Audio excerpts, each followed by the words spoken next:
Best of r/entitled parents episode 90. Subscribe for Reddit videos daily. This happened about 1 week ago and I suddenly thought about this subreddit, so I'm sharing it here. The entitled kid is not really entitled, more like a victim of circumstance. Cast, OP, entitled mum, EM, the, not, entitled kid, EK, my friends.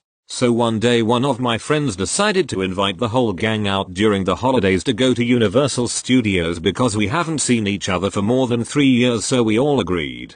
We met up at a shopping mall, and when we are about to leave, EM and her kid appears and EK, who is disabled, started pointing at us because he recognized some of us as one of my friend and I are in the same class as him. EM then approaches us. EM, hello, are you guys friends of EK? OP, no, only me and friend one are classmates of his. EM, oh, I see. Is it okay if I let him hang out with you guys? He's awfully bored at home. OP, sorry, we're going to Universal Studios right now and we've already purchased the tickets. EM then pulls out $20 and said that it should be enough to cover the expenses, and when I said that it is not even enough to pay for the tickets, she said that we should all fork out some money as her child is disabled, so it's our duty to help him, which is ridiculous. When we politely declined her, she went ballistic and started to say that we are discriminating her son because of his disability and we should be ashamed of what we did, and since it's a public space we're at a small crowd gathered.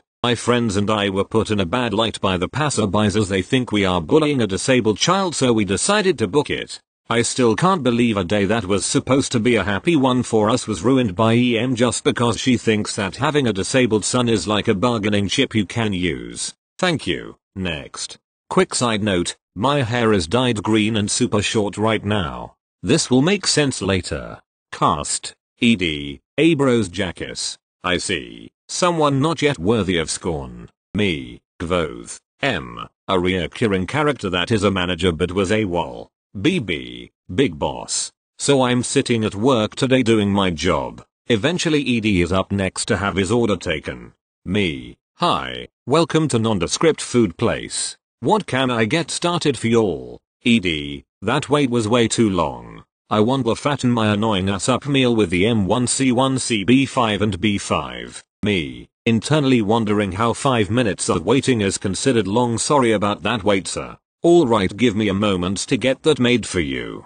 Makes it. And what can I get for you, pal? I see. I want the kids meal with the R1 and F4.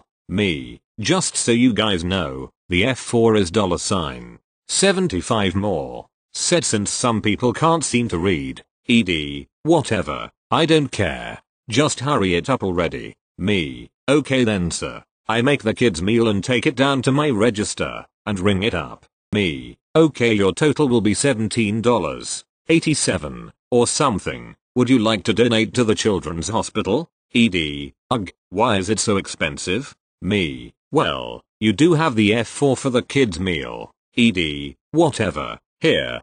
Tosses credit card into counter and no, I don't want to donate. Me, knowing that I'm going to be spending time in the back to avoid him. Okay, here is your receipt. Hands him receipt. ED, looks at receipt scrutinizing like what is this $75 charge? Me, the F4 like I fucking told you. Dumbus. I had told you about the upcharge. ED, I want to speak to a manager.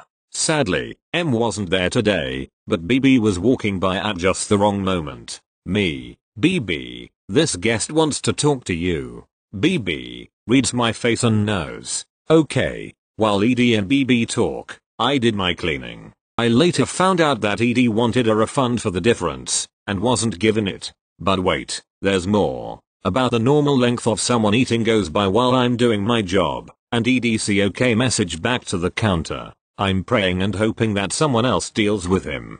Nope. It has to be me. Me. Hi, anything I can do for you, sir? ED, your hair got in my son's food. I demand a refund. Me. Okay, please grab the food with the hair in it while I grab my manager.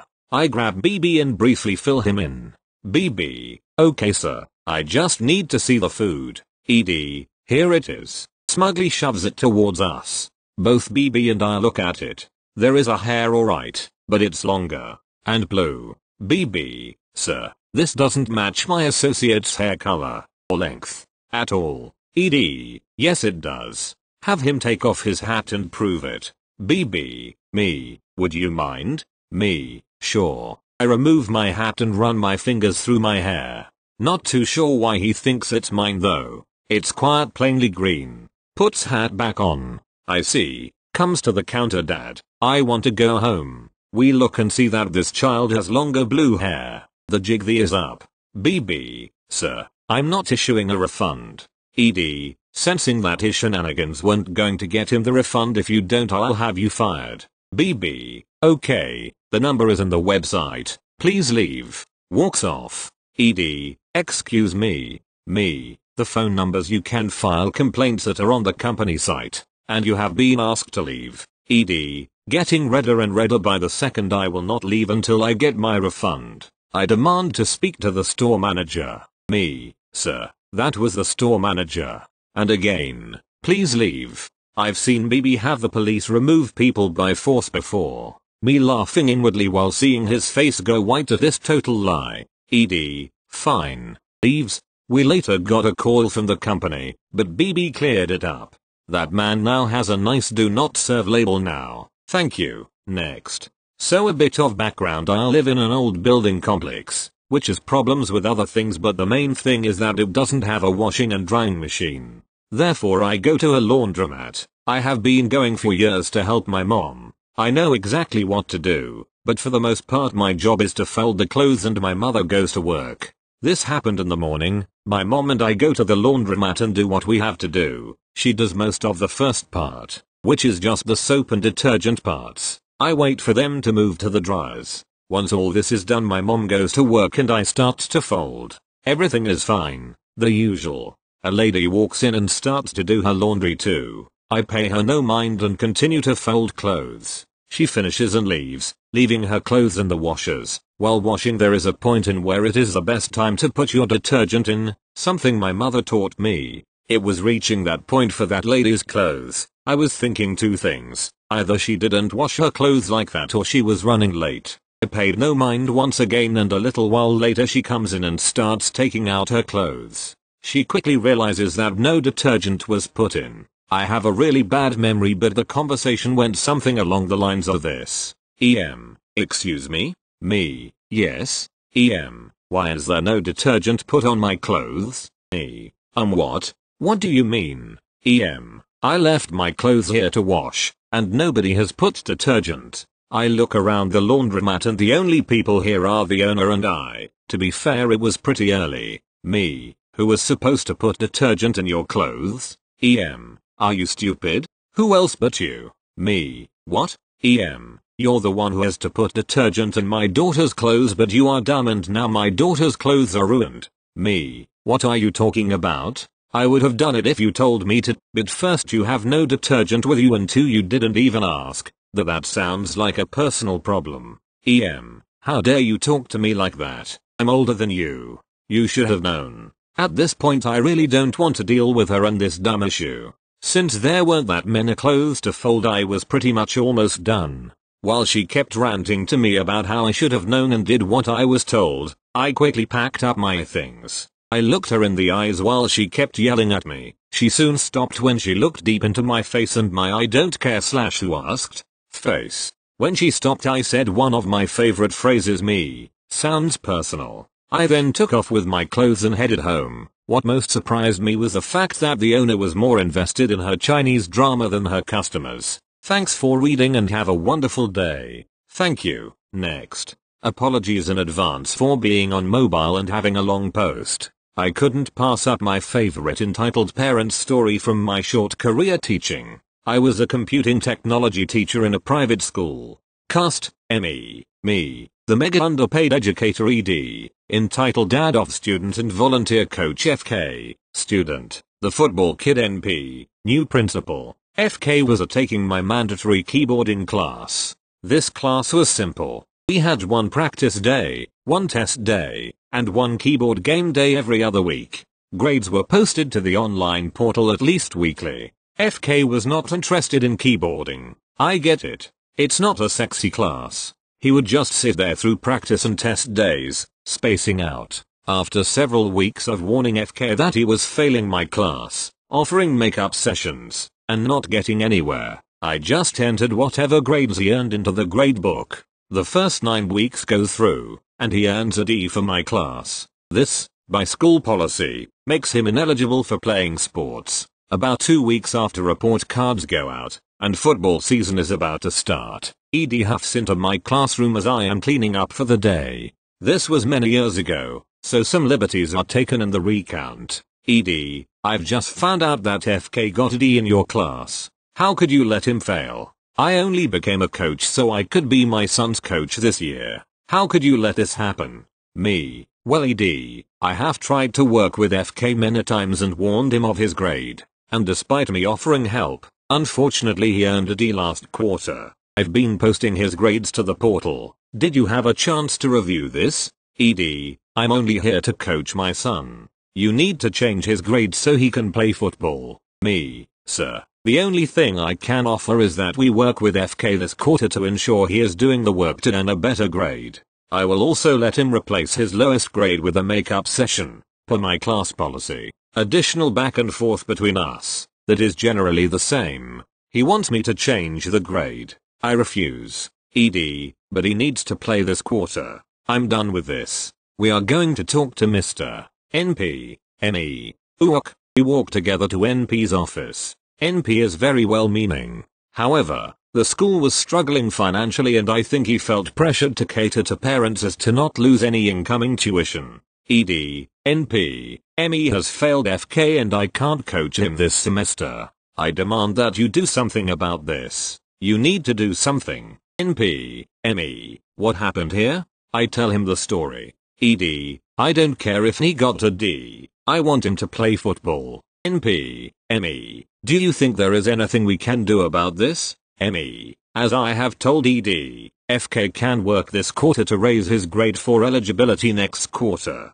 That's the best I can do. ED, unacceptable. You need to do something. NP, I should just pull FK out of this school. Just change his grade, or we are gone. NP, ME, could we make that work? I become enraged. I am trying hard to keep my cool, but this tipped me over the edge. How any educator or principal could ask me to forge a record to appease an angry parent is beyond me. ME, absolutely not. FK earned his grade for this quarter. If I change his grade, I am doing FK a disservice, and instead of teaching him to work, I'm teaching him that he can do whatever he wants because of football. He can pull his grade up by doing the work. It's as simple as that. If you disagree, that's fine, but these are the same policies for every student. I'm sorry you are not satisfied, but it's important to check the portal often for class news, homework, and grades. I look forward to seeing FK in the next makeup session.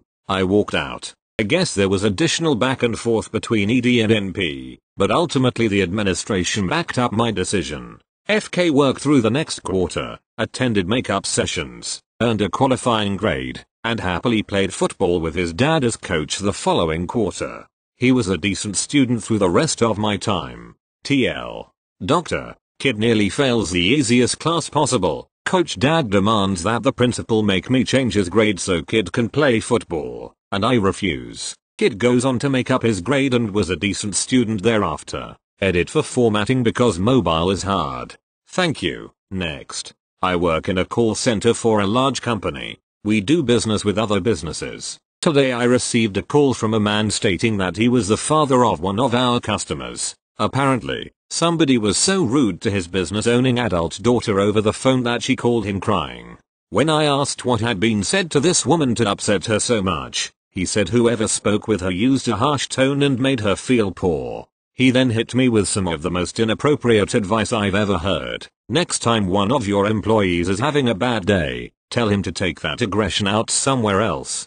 Tell him to beat his wife, or his kids. Anything but speaking so rudely to my daughter. He followed this brilliant statement with, if this isn't taken care of, I have no problem coming down to your office and dealing with this myself. I took his info, got him off the phone, and reported him. Thank you. Next. So yeah, this story is from my childhood, and I don't think I've thought about it for years until another story here reminded me. Little background. The house I grew up in was one of many serviced by a dirt access road that ran along the back. Most of the houses had either garages or at least parking behind them at the end of the back garden. Adjoining this access road was a public park, separated by a low wire fence that usually had an opening cut in it to allow the local kids easy access to the play area. Now, I may have been a cocky little kid, but I got on with most of the other kids nearby, and it wasn't uncommon for us to be playing various games or just riding our bikes in the access road. This started to change when a new family arrived, two entitled parents and their brood of equally entitled kids. One, who I'll just call EK, took an instant dislike to me, and made use of every opportunity to bully or otherwise harass me. Never when my parents were around. He wasn't that stupid, but still, as often as he could get away with. So, on his fateful day, I'd been over in the park, playing cricket with my older sister and some of the other local kids. It was time to go home, which meant climbing over the fence, as the council had recently repaired the last hole. The easiest way to do this was to make use of a tree that was right against the fence, but not being as good a climber as the others, I was lagging somewhat behind. EK, who had most definitely not been invited to play cricket, sees me alone, halfway up the tree, and proceeds to start throwing stones at me, making jokes about there being a monkey in the tree. I will note that we were both 100% white, so there wasn't anything racist about this, just him being an ass. While my sister had taken the cricket bat home, I had the stumps in an old rucksack hung across my back, so when asking him to stop was just met with laughter and more stones, pebbles, really, being flung at me. I reached around, pulled out one of the stumps, and hit him across the back of the hand he was using to throw the stones. I wasn't trying to hurt him too much, just get him to stop. Well, EK stopped throwing stones at me. Instead he burst into tears, probably more out of shock than actual pain, as I didn't hit him that hard, and ran off into his back garden. From my vantage point up the tree, I could see him running up to his dad, presumably telling him some story about how I'd attacked him, completely unprovoked. EP reacts by undoing and pulling off a thick leather belt he'd been wearing, hands it to EK, obviously with instructions to use it against me. My mother didn't raise no fool, so I was out of that tree and headed for home just as fast as my little legs could carry me. I may not have been the most athletic of kids, but I can haul ass when needed. EK comes through their garden gate, belt doubled up, swinging for me, but I'm still holding the cricket stump, and he gets another whack on the back of the hand,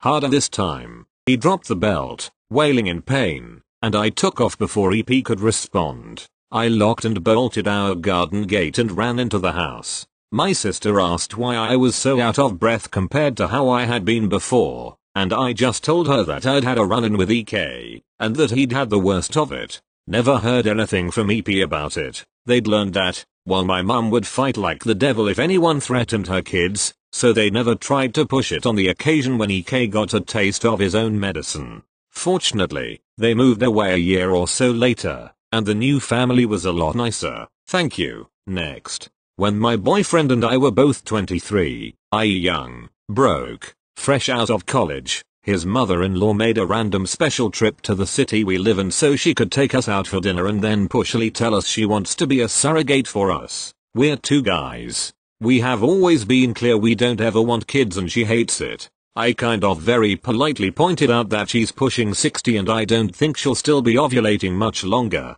I'm amazed she still is. I added that one of our friends has also offered to be a surrogate and she's our age. Adoption is a thing. We don't see kids in our future anyway. Then Mill started talking about how she could have a womb transplant. Like WTF. Would it be with her eggs and her son's semen? Or mine? No.